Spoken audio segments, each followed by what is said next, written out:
Hi creatives, I am the man. You're welcome to another interesting sewing tutorial. Yes, on this tutorial I'll be sharing with you how to make a perfect lacing bar for your corsets. Okay, this is the perfect one, the usual one I do. And then this was me trying out something I saw on the streets of social media. Yes, I saw it on Instagram and I decided to try it out, but hell no, it did not work out. So I decided to bring it on here and show you what happened, and maybe you have a suggestion of how that method can turn out better. So another thing I shared in this tutorial is how to, attach your skirt to your corset without a dress form. Okay, I did this right on the table just in case you do not have a dress form.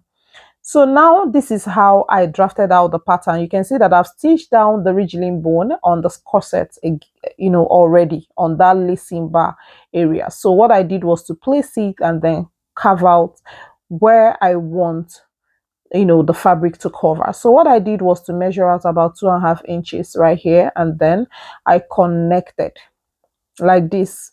So what I'm drafting is the pattern that I'll be using to cover up that this ridgeline bone that you can see here, right?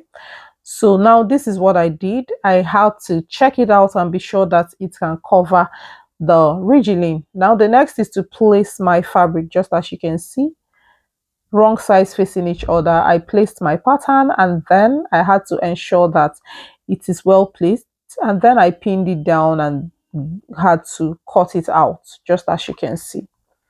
So now this is what I have, and I had to go ahead and cut out.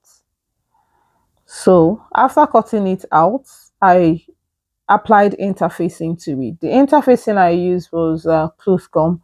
I used cloth gum to, apply on this. Now this is the lining that I just cut out, and I applied cloth gum on every one of it, both the lining and the fabric. So what I did was to place the lining on the fabric, right sides facing each other, and I'll stitch it down like this. So after stitching down, I notched. Then after notching, you have to move the seam allowance to the lining side and then top stitch. Now after the top stitch, this is what I have. I will go ahead and cut out this excess lining here, because after ironing there was an excess from the lining and I had to cut it out. After cutting out, I'll go ahead and iron. So here I've ironed down here 1/2 inch in, and I'll stitch down this upper part, which I have done already, and I had to turn it inside out. After turning, the next thing I did was to go ahead and use it to cover this boning. You know that I've already measured it even after cutting the pattern to ensure that it will cover this ridgeline bone. So now the next thing I did was to trim off any part of the ridgeline that could be a hindrance while stitching this, all right? So I had to wear it on it like this and pin this down. So after pinning it down, I had to stitch. I was filling the whole thing here and then filling in between the ridgeline bone and stitching it down. So I'll do the same thing for the opposite side, and then this is what I had at the end of the day. All right. So now I had to put my plastic bone. I had to put my plastic bone, and yeah.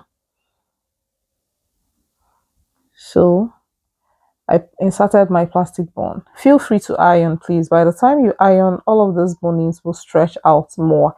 Also use your hand to more like try to bend it up and form it to be straight and flat the way you want. Okay, my interest right here was, to insert the plastic bone and ensure that the plastic bone you're using inside the ridgeline, that after inserting it is going to be tight enough. So the ridgeline is not supposed to be so much wider than the plastic bone. Okay, maybe it's wider, it should be wider by about 1/8 inch. Okay, so that by the time you insert your plastic bone, it will be like you're forcing the plastic bone in, not like so much, but this will make the lacing bar to come out really nice. And you can see that the middle ridgeline, I did not insert the plastic bone there. Okay, I only inserted on the two side ones, but the middle one I left it like that because I'm going to be making the eyelets along the middle ridgeline bone. Okay, now after inserting it, I had to ensure that it's a bit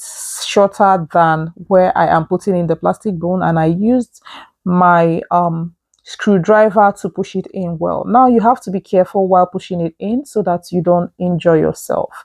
Please, this is very important, okay? It can be harmful or it can be dangerous, right? So just be careful.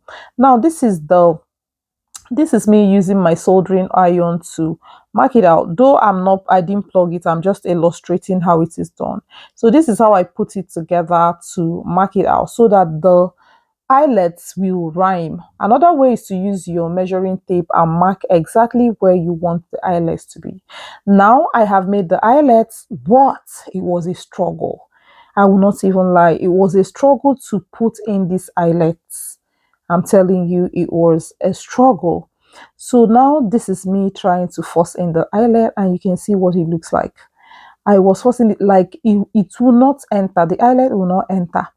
So I now discovered that immediately I'm opening it with the Ridgeline and putting in the eyelet. If I don't put it in immediately as I'm opening it, the Ridgeline melts and the plastic is going to stiffen and it will not even let you pass in the eyelets, eyelet rings. I hope this makes sense. Now I will say in my own opinion, this method of using Ridgeline at the middle of this does not make sense to me. But if you have a method that works with this, I would like to see it in the comments. Sincerely, I want to see it. But you see, this was a struggle, and that even made me to space the eyelets so much, because even making the eyelets was so hard because of the middle. It was just melting and messing up the whole panel. If not that I am experienced in this and I had to try and manage it, it would have been a complete mess, trust me. But if you have a method that you can use to get a perfect one, please let me know in the comments. So this is what I have at the end of the day. I've finished making the upper part, and I'll be showing you how to attach the skirt to this later, after showing you the main lacing bar, my usual method of making my lacing bar, which is this. Yes, no struggle. It is better. No boning at the middle, just the plastic Ridgeline bone at the sides, and ensure that the Ridgeline is not so bigger than the plastic bone you insert inside. I inserted plastic bone by the sides as well, you know, but that middle, there is no Ridgeline bone on it. There is no Ridgeline. I just used soft peplum stay to, you know, apply as interfacing on this lacing bar panel. Okay, this pattern. After cutting out the pattern, I had to apply soft peplum stay before stitching down the Ridgeline on it. Before stitching down the Ridgeline on it. And this is what I have. And again, I did not allow the fabric to enter the panel, the lacing bar. Yes, unlike the first one that I showed, which is what I saw on the streets of social media. Yes, what I showed you earlier was what I saw, and I decided to try it out, and it was a mess. Please don't do that. This very lacing bar, there is no fabric. Like this cord lace did not enter inside the lacing bar. The lacing bar is just on its own.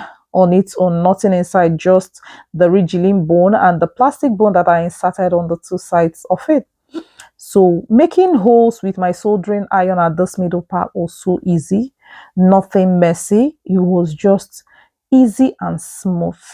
So this is me, you know, fixing the eyelets, and it was so easy and smooth. It was just an easy journey. So I thought to share with you, and yes, tell you my experience, and also inquire if there is a method you know that works with the other method I used. Feel free to say in the comments. But I don't think I'm going to use that method again, but because no, it did not work. I didn't like that method at all. This method works perfectly, and it is so fine and neat. I like neat work. Neat and less stressful at the same time. So this is what I did, and you can see how I'm fixing the eyelets. So I'll put the one that has a sort of neck first from the front side to come out from the, you know, wrong side of the corset. Then I'll fix the ring, the one that is like a ring. Then I'll push down the machine, just as you can see right here. As easy as that. You can see how easily I'm putting everything. Nothing like fixing this one that has neck. Immediately I open up the soldering iron. No, you can see what I have, and I had to go ahead and do the other side, and yes, it was easy. So this is the skirt, and you can see what I have. I've already turned here with my crinoline. That's the hem of the skirt. So this is a mermaid skirt. You can see what the waistline looks like. Okay, so this is the waistline, and you can see the lining as well. The lining is shorter, but see the interfacing I applied on the lining. So this is very important. I ensured that it got to the hip area. This, what I applied here, you can use hairstay, you can use paper gum. What I used here is paper gum. Okay, I just used it and applied it with iron along all of the parts, and I pinned it down. So the next is to go ahead and stitch around it. I know it has a V, but the first thing I did was to stitch the skirt straight up like this. So use this method so that your skirt will not be misaligned in the course of cutting. I don't like cutting the waist of the skirt before stitching. So watch what I did here. So after this, I'm going to form my V. So to form my V, I place this like this. You can see that the front, center front is now on fold. I pin the side so that it will not shift. I will have exactly the middle, the center front at that fold. Okay, so that is why I'm using my pins to ensure that the sides are in place and steady. So now the next thing to do is to measure down where you want your V to drop to. Okay, so after measuring it down, I had to use my pen. Yes, I used my pen to mark this out because this is a white, you can use your chalk, but what I used was pen because I know it's not going to stain, it's not going to come out, right? So you can see what I did. I marked my V there. I can see it clearly. So that is just what I did there. So all I'm going to do now is to pin down here so that it will be steady as well. I have to pin it down to keep everything in place. And after that, I'll stitch the V. Yes, I'll stitch on the V. So that is what I did. I have stitched it. Now, after stitching it, that is when I had to cut it out. Yes, I'm sure that you've not seen this before. I always say that there is something new to learn in each of my videos, and this is one of them. So I had to stitch it down before I cut out the V, because if you don't, it's going to go out of alignment, and if you're not careful, you may not be able to manage it really well. Okay, so now after notching this, the next thing I did was to top stitch towards the lining. Okay, I top stitch towards the lining. So this is what I have. I had to top stitch towards the lining like this.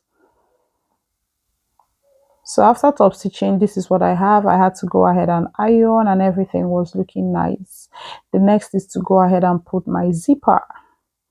So after putting the zipper, we'll go ahead and fix this to the corset top. So here I've fixed my zipper already. You can call your client to fit it before you attach this to the corset. Very important. You can equally see the fit on your client. Your clients will wear the corset top and of course the skirt on the corset top. Okay, that way you will see the fit, you see everything, you make your corrections if need be. Yes, so that is it. But if you are still careful with your measurements, you don't need all of that. You can make a complete corset without fitting and it will fit perfectly. Trust me. Okay, so after this is what I have. I had to go ahead and pin all of this down. I'll be linking in the description box a tutorial of how to make a cupped corset like this. I have tutorials on this on the channel. Okay, I'll put the link in the description box. So right here, I'll pin it down as well, just as you can see. I'll pin the middle down, and this is what I have at the end of the day. So I'll still iron this lacing bar. I was in a hurry and my aim was just to finish up the clothes. Please iron as you make your clothes. This lacing bar, I still ironed it before I delivered this clothes, okay? It's very important. Iron it and make it flat, okay? So this is what I have. I had to pin everything down and ensure that it is the way it is supposed to be. So after that, I will go ahead and start tacking it up. So when you pin, look at it closely and see and be sure that you got everything the way you want it, okay? So now the next is to actually tack it, but this is me just showing you what I'll be using on this waistline to design it, okay? At the end of the day, I'll be using these trimmings from lace as well as applique to embellish or to design this beautiful corset dress, maxi dress, okay? So after this, the next is to go ahead and put your thread in your needle, thread your needle, your hand sewing needle, and then we will be, tacking this by hand. So this is me trying to thread my needle at this point. That is all I'm doing. And ensure that your thread is double. Don't just put a single thread. Make the thread to be double so that what you're tacking will be very strong, okay? So after putting it, the next thing to do is to go ahead and start tacking, okay? So here I have fixed my thread